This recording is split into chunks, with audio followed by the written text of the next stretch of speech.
Hello viewers, বিনোদন জগতের সব খবর নিয়ে আপনাদের সঙ্গে এই মুহূর্তে রয়েছি আমি রিপোর্টার কুসুম। বন্ধুরা, আবারও সানাই মাহমুদ উদয় হয়েছেন এবং সে সিনেমা করবেন। তার ময়না শেষ কথা সিনেমাটি এখনো মুক্তির অপেক্ষায় রয়েছে। এরই মধ্যে সুপারস্টার শাকিব খান হার্লেনের যে ব্র্যান্ড অ্যাম্বাসেডর নিযুক্ত করেছেন বেশ কয়েকজন, এবং সেটা নিয়ে লা মেরিডিয়ানে হয়ে গেল বিশেষ গালা নাইট, এবং সেই অনুষ্ঠানের সবাই সুনাম করেছেন এবং সেখানে সানাই মাহমুদকেও দেখা যায় তিনিও সুপারস্টার শাকিব খানের অনেক সুনাম করেছেন এবং সুযোগ পেলে তার সঙ্গে অভিনয় করবেন কিনা এমনটা জিজ্ঞেস করলে তিনি বললেন অবশ্যই অভিনয় করব। সুপারস্টার শাকিব খানের সঙ্গে অভিনয় করার ইচ্ছে তো সবারই থাকে, যেহেতু আমি অভিনেত্রী আমার তো সেই ইচ্ছেটা রয়েছেই। যদি শাকিব ভাই আমাকে নেয় তাহলে অভিনয় করব, আর আমি তার বিজনেসের অনেক সফলতা কামনা করি। হার্লেন ব্র্যান্ডের ব্র্যান্ড অ্যাম্বাসেডারও হতে চান সানাই মাহবুব। এই প্রসঙ্গে কোরবানির ঈদে গরু কিনতে গিয়েছিলেন সুপারস্টার শাকিব খান। গরুর হাটেই তাকে জিজ্ঞেস করা হয়েছিল কেমন গরু চান। তিনি বললেন আমি বংশমর্যাদা সম্পন্ন গরু 1 কোটি টাকা দিয়ে কিনেছি।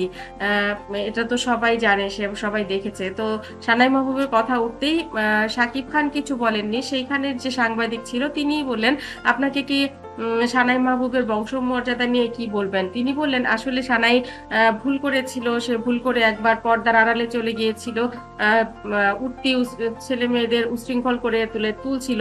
তখন একটা খুব বাজে একটা সময় যাচ্ছিল, সেটা আমরা সকলেই জানি।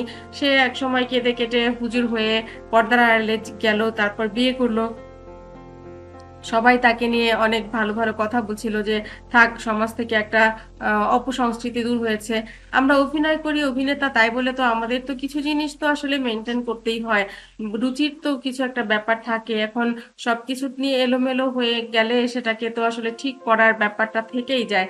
তো সে যদি নিজে না বোঝে তার কি করা উচিত, তাহলে তাকে আসলে আর কি বলার থাকতে পারে।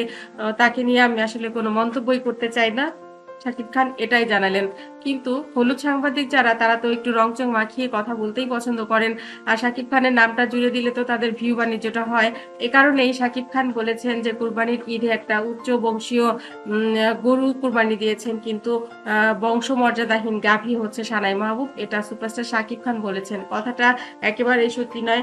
সুপারস্টার শাকিব খান এত বাজে কথা বলেন না এবং বলতে পছন্দও করেন না। তিনি কাজ দিয়ে থাকেন, কাজকে ভালোবাসেন, এবং তার ভবিষ্যৎ হচ্ছে তার সন্তান জয়কে নিয়ে তার এখন কি করবে, কিভাবে তার ভালো হবে, এগুলোই তার আসলে বেশি কাজ করে। ওদিকে চিত্রনায়িকা অপু বিশ্বাসও বললেন সাকিব অপু জয় এটা তো আসলে একটা ব্র্যান্ড, আর এটা নিয়ে বলার কিছুই নেই। সবাই সাকিব অপুর পরিবারের জন্য দোয়া করবেন, এবং সামনে ঈদ রয়েছে, আমার পরিবারের মানুষগুলোকে নিয়ে যেন একটা ভালো সময়, চমৎকার সময় আমরা কাটাতে পারি, এই দোয়াই চাইলেন অপু বিশ্বাসও। বন্ধুরা, আপনাদের কাছে এই ভিডিওটি কেমন লেগেছে এবং সানাই মাহবুব সম্পর্কে আসলে কি বলতে চান অবশ্যই কমেন্ট করতে ভুলবেন না।